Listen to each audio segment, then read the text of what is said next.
हर हर महादेव। हम आप सबके भाई बानी दीपक दीपांशु। तो भैया आज हम वो सब खातिर लेकर के आइल बानी बहुत एगो जबरदस्त गाना बाटे, जौन की न्यू ट्रैक रंगदारी गाना बा।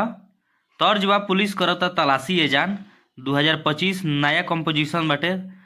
तो जे भी भाई अभी तक हमारे चैनल पर नया बने प्लीज़ आप लोग सब्सक्राइब करके बेल आइकन प्रेस कर ली, ताकि जो भी वीडियो लेकर के नोटिफिकेशन आप सबके पास पहुँचे। और आप सब ये वीडियो के ज़्यादा से ज़्यादा आप लोग शेयर जरूर करब जा अपने दोस्त मित्र साथी के पास। और वीडियो के एक लाइक और कमेंट करके आप लोग जरूर बताइए जे गाना मैटर वीडियो लागल कैसन। हमारा आशा ना पूरा विश्वास बा कि वीडियो मैटर ये गाना आप सबके बहुत ही बेहद पसंद है। आप सबके प्यार दुलार प्यार और आशीर्वाद जरूर मिली, जैसे हर वीडियो में मिलेला। चलिए तो जे भी भाई हमसे पर्सनल गाना लिखवावे को कि या पर्सनल म्यूजिक बनवावे को कि या गाना लिखवावे को तो भाई हमारे नंबर पर संपर्क कर सकते रहन जा। हमारी नंबर डिस्क्रिप्शन बॉक्स में और वीडियो के स्क्रीन पर सभी जगह मिल जाई। तो आप सबके ज़्यादा देर ना करते हुए भैया हम मुखड़ा का डमी करके सुनावत नहीं। लड़का का लाइन में लड़का कहता है कि ऑर्डर पर मर्डर होला दिने दोपहरी, आ गाँव टोला चाहे होखे कौनो शहरी।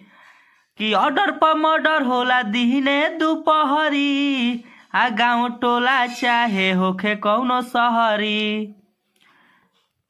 कि उम्र कैद होखे चाहे में रही फरारी हो।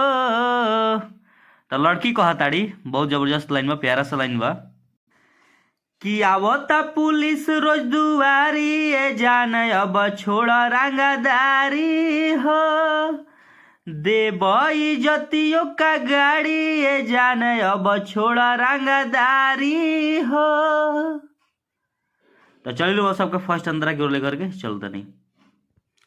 तो हमनी के फर्स्ट अंतरा बाटे। तो हमारे मुखड़ा लिखल रहा आप सबके कैसा लगल आप सब कमेंट करके जरूर बतलाइब जा। अच्छा लगे तो प्लीज़ आप लोग से रिक्वेस्ट बा भैया कि एक लाइक एक शेयर एक कमेंट आप लोग जरूर करब जा।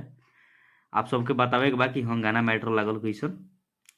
और जो भी भाई के हमसे पर्सनल गाना लिखवावे को कि म्यूजिक बनावे को तो भाई हमारे नंबर पर संपर्क कर सकते रहन जा। चलिए आप सबको फर्स्ट अंतरा हम डमी करके सुनावत नहीं। लड़का कहता है कि कबो ना छोड़ब रहब पटना। तो लड़की कहताड़ी कि अब सुधर जाहु केस भइल काताना। कबो ना छोड़ब रहब पटना, अब सुधर जाहु केस भइल काताना। तो फिर लड़का कहताड़े कि हमारा ऊपर बाटे केस फाइल जारी हो। तो फिर लड़की कहताड़ी कि आवता पुलिस रोज दुआरी, ए जान अब छोड़ रंगदारी हो।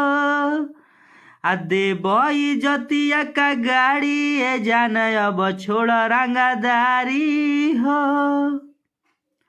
तो आप सबके हमारी फर्स्ट अंतरा बा आप सबके कैसा लगो।